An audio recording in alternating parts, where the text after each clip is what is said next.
Good morning, students.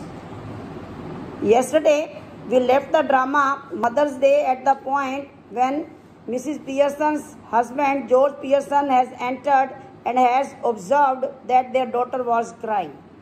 Doris tells her father to wait and observe while she is crying and runs out of the scene.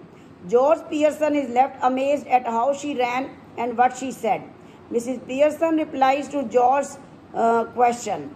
He is still confused about what is going on.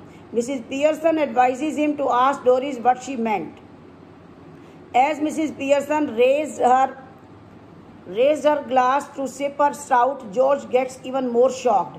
Mrs. Pearson lets him know that he saw right. Still amazed, he asks the reason behind her drinking. Still maintaining her calm, she simply replies by saying that she is drinking it because she wanted to. He is shocked at the sight of Mrs. Pearson drinking, and that too during the day. She counter-questions and asks what's the problem with drinking at this time of the day. He explains that he is so shocked because Mrs. Pearson had never been seen day drinking. She tells him that there is nothing to be shocked about it. If he had not seen her to do it till date, he is seeing her to do it now. In contempt, he tells Mrs. Pearson that he did not like the idea of her drinking at this hour. It blew his mind at once. Responding to his reaction, she says that it could be a nice change for him. He did not understand what she was trying to say. She explains that it has been a long time since she amazed him. He tells her how he does not appreciate change or surprises, and this is something Mrs. Pearson should know by now. He then changes the topic by telling Mrs. Pearson that he forgot to tell her about the special snooker match and the supper at club. Also, he won't be needing any tea that afternoon. She tells him that there isn't any tea made, so it is fine now if he forgot to convey. Shocked at her reply, he asks Mrs. Pearson what she just told him. Mrs. Pearson replies and says that it has turned out to be well because he did not need any tea. He asks Mrs. Pearson what if he wanted some. Mrs. Pearson expresses her bafflement at the fact that George Pearson is angry that the tea he did not want is not made. He suggests that he should try this behavior at the club sometime, and he is not sure as to what Mrs. Pearson is telling him to try at the club. She explains the tea situation in context of the club where he goes to the bar to tell them that he does not want beer, but then he gets mad at them because they had not already poured some for him. She suggests that he should try and see their reaction, what you will get there. He pretends to not have understood what Mrs. Pearson just said. Mrs. Pearson says that the people at the club would make fun of him even more than they did. He gets irritated when Mrs. Pearson says that and tells her that they don't make fun of him. Mrs. Pearson tells him that he should have known this by now. If there would have been someone else in his place, they would have known by now. She also tells him that he is famously made fun about at the club, and they call him Pompey Pearson because they think he is self-absorbed and overbearing. George is horrified at her words and denies it. Mrs. Pearson expresses how hurtful it has been for her seeing her husband leaving her and wanting to go to a place where people make fun of him behind his back. She further adds that he does it every night instead of going out with Mrs. Pearson, who does not at least make him look like a fool. Cyril enters the room holding a glass of milk in one hand and slice of cake in the other. George is confused and turns to look at Cyril, seeking his help. He asks Cyril angrily if he knew this had been going on in the club, leaving Cyril embarrassed and unwilling. Though uneasily, he told George that they indeed call him names. George curses himself slowly that if they call him names at the club, then he may go to hell.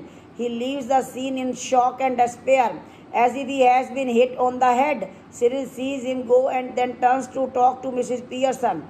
Cyril puts forward his point of view and says it was not nice of Mrs. Pearson to have done that to his father. She not only hurt his feelings but also Cyril's as well. She then imparts some words of wisdom by telling him that truth only hurts for a short while and it is fine to get one's feeling hurt at times. She further mentions that this would not have happened if his father did not go to the club every other day. He does not believe in whatever Mrs. Pearson has to say at that moment. Mrs. Pearson makes it clear that she did not invite Cyril's opinion on the matter. She mentions that he also does not have enough knowledge to talk about these things because all he knows is spending time and money on greyhound races and ice shows. He mentions that he does not find any problem in doing so if it brings him joy. Mrs. Pearson lets him know that he has no problem with him doing all those things if they are really bringing him joy. She asks him if he is actually getting the enjoyment he claims to have achieved, and in addition, it is taking him nowhere good. Suddenly, someone knocks on the door. Thinking that someone must have visited him, Cyril goes to check the door and comes back after a while and only to tell Mrs. Pearson that Mrs. Fitzgerald has come to see her. He does not regard her very respectfully and asks Mrs. Pearson if she only wants to see her. Very clearly, she replies that she indeed wants to see Mrs. Fitzgerald and also tells him to treat her with respect as she is a delightful woman who talks more sense than him. While Cyril guides Mrs. Fitzgerald to Mrs. Pearson finishes her strout and greets her when she finally sees her. Hesitating, she enters and asks if all is going well. Cyril instantly disagrees. Mrs. Pearson, in an attempt to cover the situation, tells Mrs. Fitzgerald, who is actually Mrs. Pearson, that everything is all right and instructs Cyril not to speak. Considering Mrs. Pearson is being unfair, he bursts out and asks her why shall he not speak. Mrs. Pearson shouts at Cyril and tells him to obey what she asked him to, and Mrs. Fitzgerald tries to interrupt. Mrs. Pearson instantly replies that and tells Mrs. Fitzgerald to stay out of her personal and family matter. She tries to mention Cyril and is again interrupted this time by Cyril. Mrs. Fitzgerald gets worried and moves to the settee to sit. She then expresses her worries. Mrs. Pearson replies what she has been doing was long due. She is just getting them to behave nicely. Moving closer to Mrs. Pearson, Mrs. Fitzgerald asks her if George is at home. Mrs. Pearson replies yes and tells her how she told him what they said about him at the club. Mrs. Fitzgerald, unknowing of the truth and being naturally innocent as she is, thinks they thought highly of him. Mrs. Fitzgerald replied that Mrs. Pearson replies that Mrs. Fitzgerald thinks wrong and now George also knows the truth. Mrs. Fitzgerald, being a nice person, she did not want George feeling hurt and adds that she wishes Mrs. Pearson had not done this.